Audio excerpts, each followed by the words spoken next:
Dani Olmo commence à paniquer. Retour improbable pour Joao Cancelo. Mikayil Faye dévoile les noms de ceux qui l'ont poussé à quitter le Barça. 3 actualités que nous détaillerons dans cette vidéo. Salut à tous, bienvenue dans cette minute d'information. Dani Olmo commence à paniquer. Recruté pour 62 millions d'euros à Leipzig, le milieu défensif espagnol n'a toujours pas été inscrit par le Barça auprès de la Liga, tout cela à cause des contraintes salariales du club.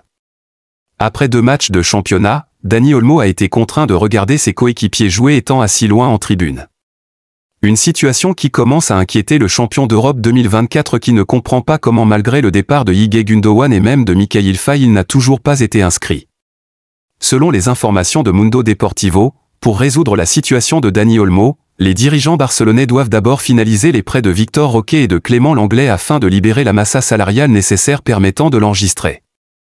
Au regard de cette situation difficile de Dani Olmo, on peut déjà imaginer qu'un retour de Joao Cancelo serait impossible dans de telles circonstances.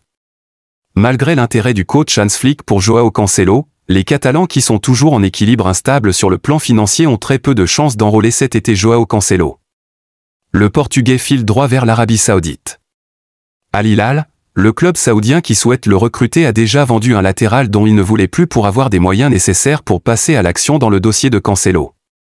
À moins quelques jours de la fin du mercato, le Portugais devra prendre une décision.